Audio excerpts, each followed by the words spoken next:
Welcome, brave souls, to a night of mystery and terror. Are you ready to step into the darkness? Hold your breath, because tonight's story will haunt you long after the lights go out.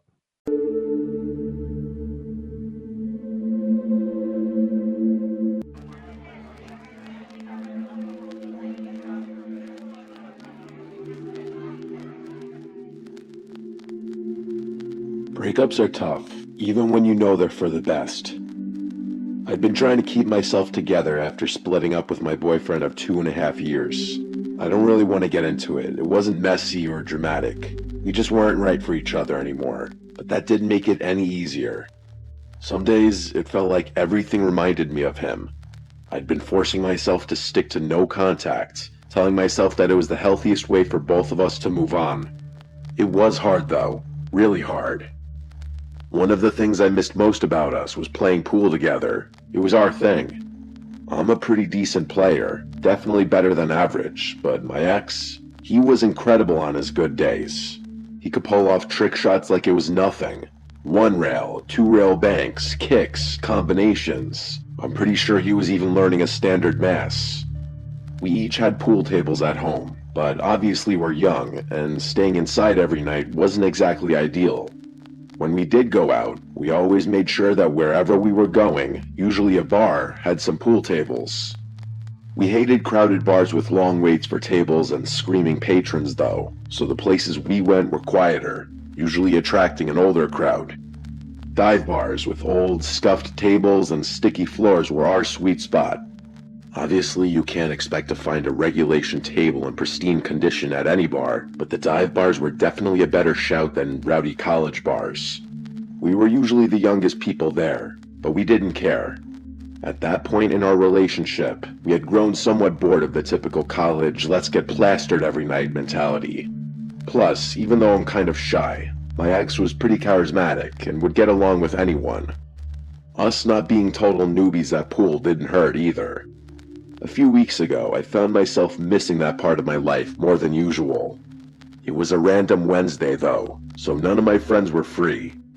I didn't want to sit around the house feeling sorry for myself anymore, so I decided to head out to one of the bars we used to go to. I told myself it wasn't about nostalgia, that I just needed to get out. Believe me, I'm not the type of person, nor do I usually have the confidence to go out myself, but I was feeling some type of way that night. The bar was exactly the same as I remembered. Dim lighting, worn-out stools, a jukebox in the corner. The familiarity was comforting, but it also stung. The memories came flooding back, and I almost turned around and left right then, but I forced myself to stay. After grabbing a few drinks, I wandered over to one of the pool tables and started idly chalking a cue. I'm not really sure what I was planning on doing there. Playing alone would have been a little odd. Luckily, my question was answered because a guy walked over. He was maybe in his mid-20s, the only person in the room even close to my age. He leaned against the table and asked if I was up for a game. I nodded and told him to rack him up. He put some money in the slot and started racking the balls. I laughed to myself as he racked them wrong, but I didn't say anything. We played a few rounds, and I started to relax. He wasn't bad. Not as good as my ex, but not terrible. I wasn't going easy on him, though. I won every rack we played. We chatted as we played, and he even bought me a couple of drinks. He was friendly enough, but it quickly became clear he wasn't the brightest guy in the world. I like sharp and quick-witted guys who can hold their own in a conversation. This guy, not so much. Still, I didn't mind. It felt good to just play and talk and not overthink things for once. I was having a good time. After the fourth game, he popped the question, asking if I wanted to go back to his place. The question caught me off guard, but I guess I couldn't have been too shocked. I froze for a second before shaking my head. I tried to make it playful, saying he'd need a second date for that. In all honesty, I just didn't want to move so quickly. I guess I wouldn't have been totally opposed to taking things further with him, but a random Wednesday night wasn't the time for that. I guess I didn't do a good job turning him down though, because his entire demeanor changed. His smile dropped, and he literally started scowling at me. I was not prepared for what happened next. He said, "Are you serious?" and grabbed my wrist, saying something about spending all that money on those drinks. Before I could respond, he snatched my purse too. I had never been in a situation like that, so instead of screaming or fighting, I just kind of froze up. Even though we were in a public place, I was still terrified.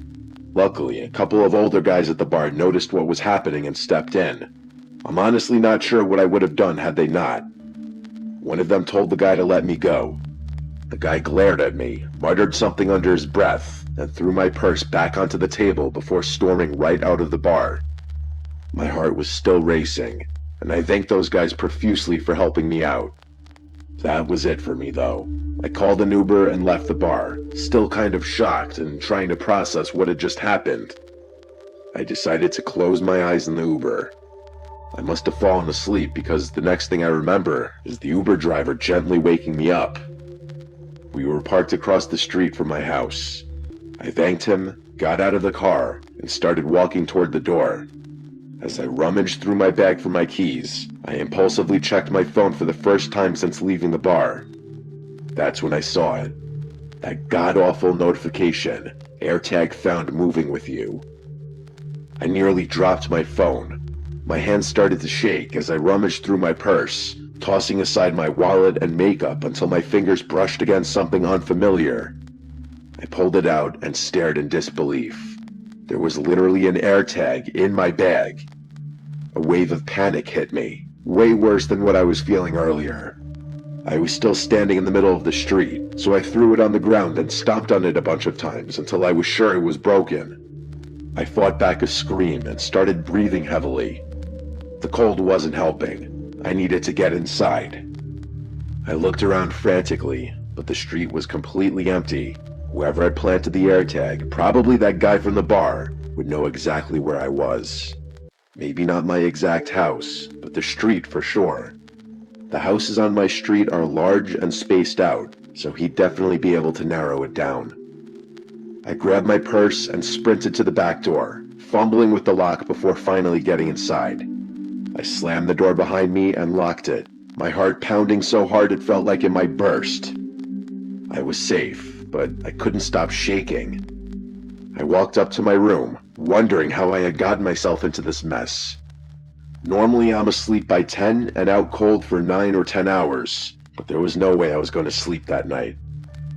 I looked out my bedroom window, thinking maybe the scenery would lull me to sleep or something. As I was looking out the window, kind of mindlessly, I noticed an old, beat-up Lincoln drive slowly past my house. Nothing too unusual, but it was kind of late for cars to be driving on a residential road. But then it came back from the opposite direction, and I knew something was wrong. It passed even slower the second time, like the driver was scanning the houses. I didn't want to face the reality of the situation, but when it passed a third time, I had no choice. It was the guy. It had to be. He was trying to find my house. I wanted to scream again. The next time the car passed, the driver's side window was rolled halfway down. I wanted to call the police, but I didn't want that guy to know he was in the right area. I know that doesn't make any sense, but I was so scared and couldn't think straight. The next time the car passed, the driver's hand was hanging out of the window, holding something. It looked like a knife. And then, instead of driving past, the car stopped in the middle of the road, right across from my house. I ducked down, my heart beating a million beats a minute again. I stayed there, crouched below the window, too terrified to move. By the time I looked up, the car was gone. I waited for what must have been an hour, but it didn't come back. The next morning, I told my parents everything. My dad scolded me for not calling the police, but I told him I was too scared to. He called a buddy of his, a police chief, to ask for advice. His friend said there wasn't much they could do without more evidence or the car's plate number, which I hadn't been able to see. His friend told us to call the police immediately should we ever see that car again. I didn't leave the house for days. Even now, I'm really scared that he's waiting somewhere and he's gonna see me enter or exit my house again. I haven't seen the car since though, so maybe the nightmare is over.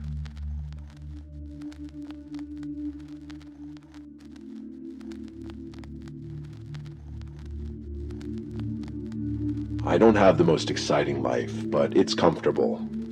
I'm 40, single, no kids.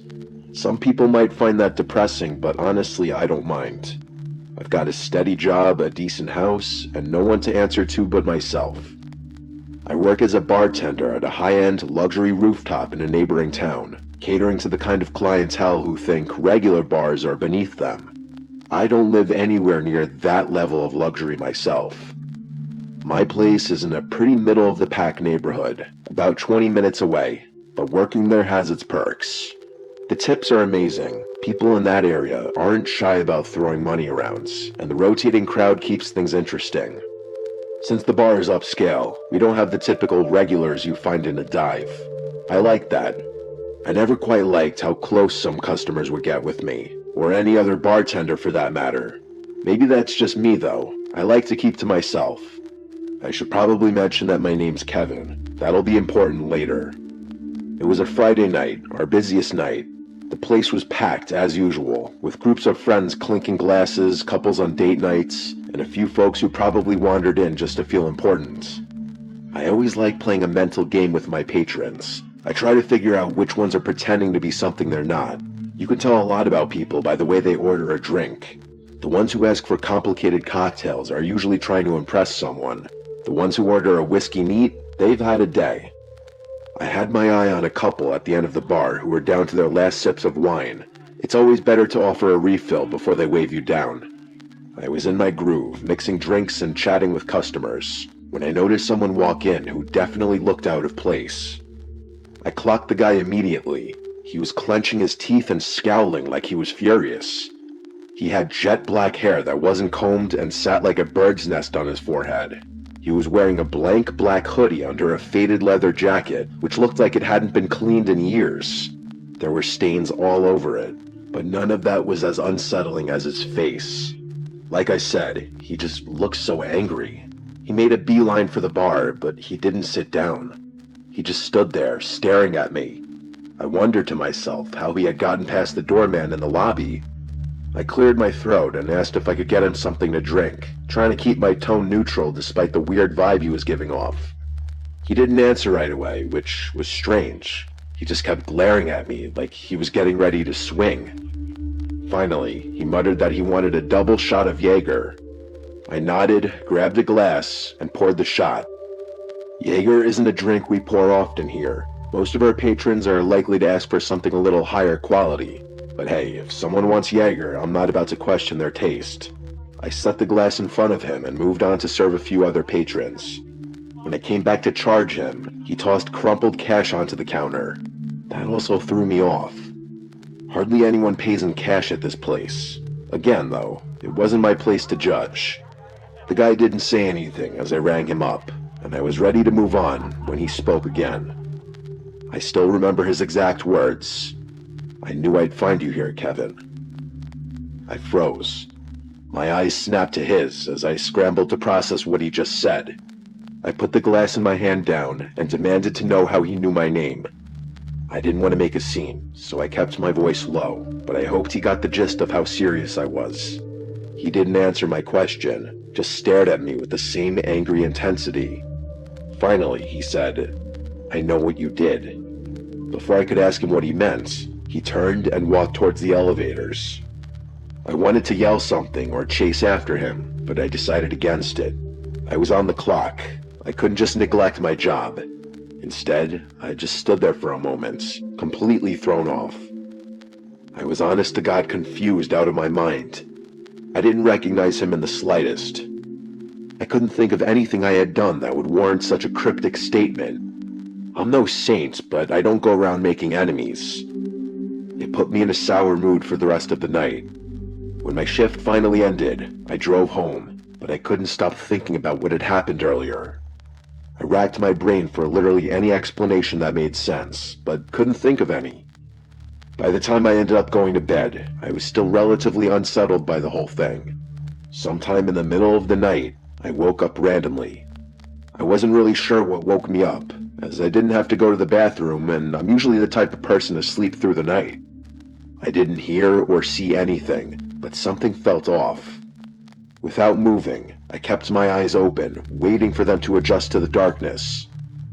After about a minute, I saw something that gave me an adrenaline rush of fear. There was a dark mass in the corner of my room, next to the door.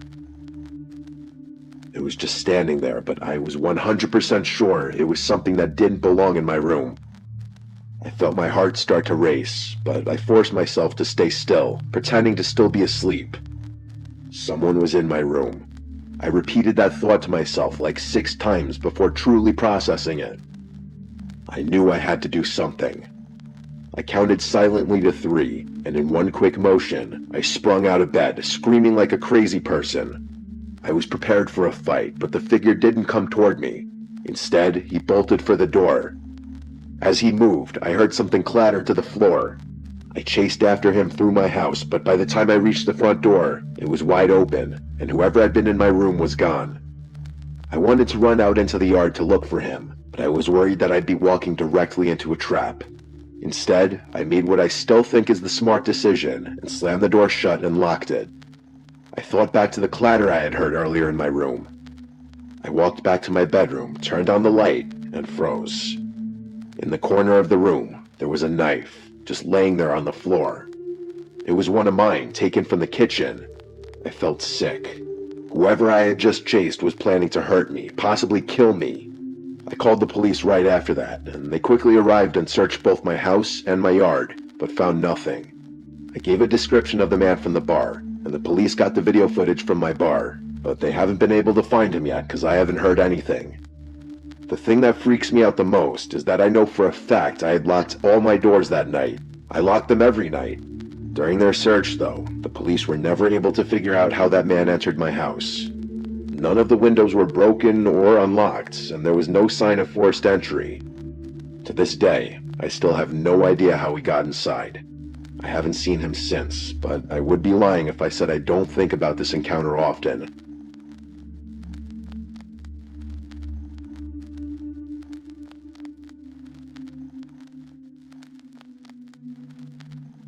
I work as a bartender at a bar and restaurant in a suburb just outside Baltimore. I'll do my best to explain the layout so the story makes sense. It's a busy place with a unique setup. There are no waiters, just bartenders like me and the cooks in the back. If you want to find food or non-alcoholic drinks, you have to order them at the bar, and when everything's ready, you grab it from the counter. I'm not sure why things are done that way, but I guess it had something to do with management being cheap and trying to avoid hiring waiters. Either way, it keeps things fast-paced, which I actually like. For whatever reason, the place is really popular, even though I personally don't think it's anything super special. The atmosphere is lively most nights, with great music, a buzzing crowd, and a standing area near the DJ booth where people gather to dance and chat. The constant flow of customers and the high-energy vibe make the job fly by. I love meeting and talking to new people, so the gig is perfect for me. I would probably lose my mind if I had to wait long periods of time between serving guests, but that's just me. I bet some people are the opposite. That particular night started off like any other. It was a weekend, so things were going to be super busy. I was ready. After a certain time, the bar started filling up with people. It looked like more of a younger college crowd that night, which meant more dancing, more spilling, and a rowdier environment in general. Oh yeah, and worse tips, which kind of sucked for me. This one group of kids just kept on ordering round after round of tequila shots faster than I could line up the salt and limes. It's always chaos when they take over the bar. One of them was so plastered he used the same pickup line on me like 3 times.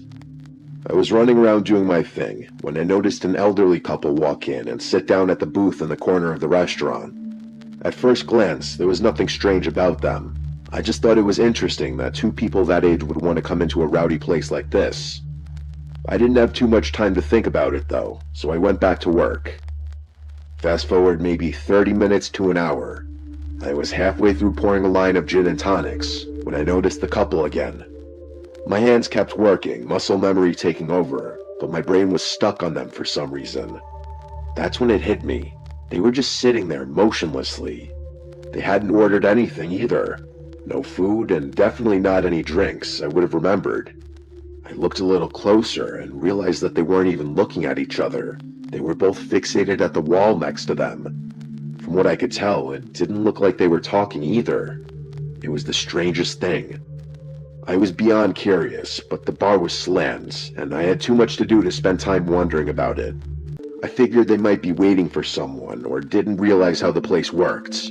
Maybe they were waiting for a waiter to take their order. When I finally had a break, I decided to check on them myself. I walked over to the table and put on my most polite smile. As I approached, neither of them turned to face me. They were both still staring at the wall like statues. I cleared my throat and asked them if they wanted anything to eat or drink. The woman didn't even flinch. She kept staring at the wall like I hadn't spoken at all. The man turned his head slowly, like he was moving in slow motion. When his face came into view, I felt a chill run through me. His skin was pale and wrinkled, and his eyes were almost sunken into his face completely.